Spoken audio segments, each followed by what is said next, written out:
tripwire this thing. Come over and cover me. There are intruders on the excavation dock! It's the prisoners! Get them!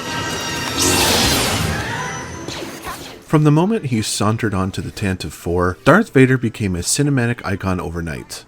Charged with hunting down and eliminating the remnants of the Jedi Order, Vader was a towering armored monster who carried an unwavering devotion to his evil master until a fateful encounter with his son would eventually lead him away from the dark side of the Force. With the launch of the Star Wars prequel trilogy as well as mountains of books, comics, and video games, a larger, more multi-dimensional picture of the Dark Lord of the Sith would emerge, painting him as a tragic figure whose evil was born out of manipulation and misguidance.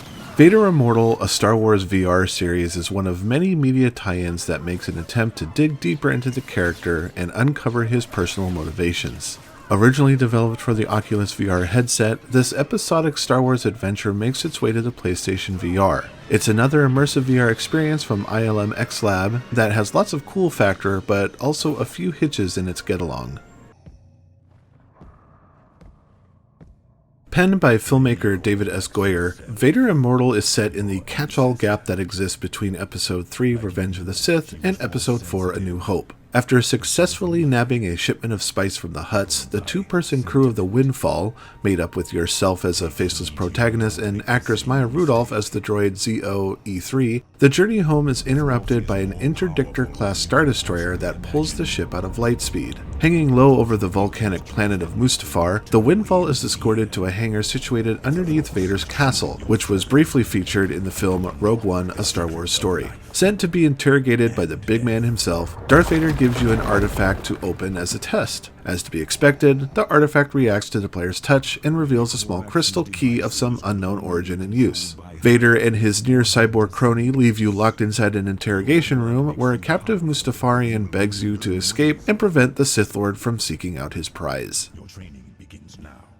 Across 3 20-ish minute episodes, you'll perform all sorts of Star Wars-themed VR chicanery, like climbing ladders and cliff faces, interact with computer terminals, and use a lightsaber to fend off Imperial forces. The gameplay is simple, but effective.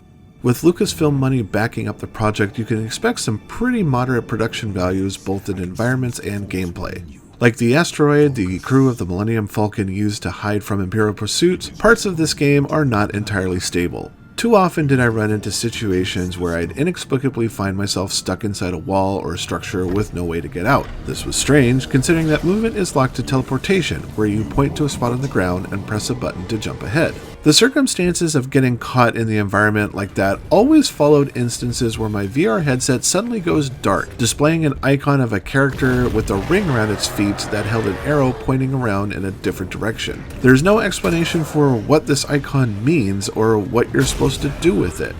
Was it an out of bounds indicator? I don't think so, given that I didn't move from my spot during play.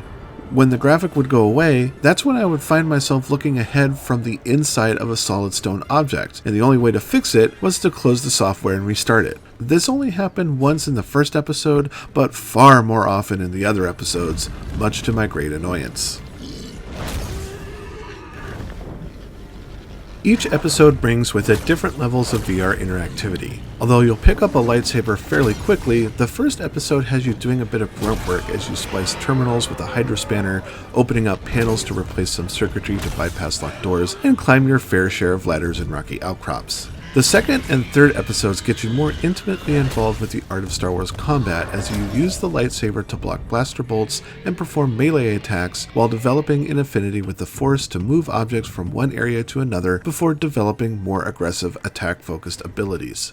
The story devotes some time to using these different gameplay mechanics in a few major set pieces, but the best way to really see what you're capable of is through the Lightsaber Dojos.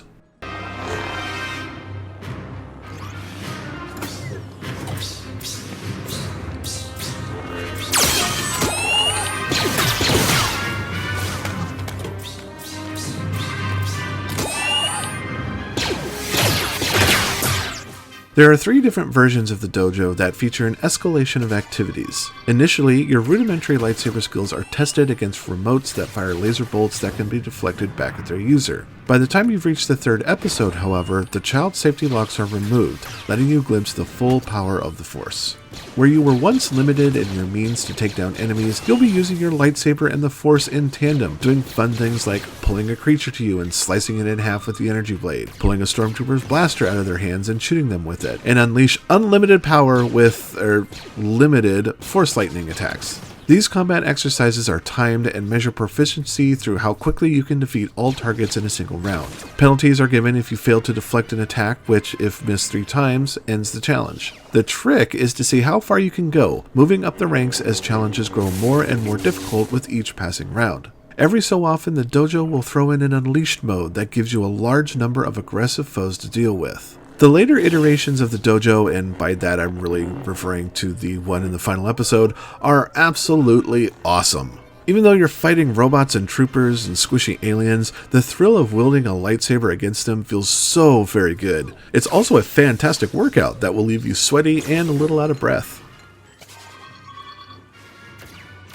Vader Immortal, a Star Wars VR series, is a virtual reality experience that sheds further light on the character of Darth Vader, who, ever since he was humanized as Anakin Skywalker, has been transformed into this tragic, sand-hating anti-hero who has initiated numerous schemes to overthrow Emperor Palpatine.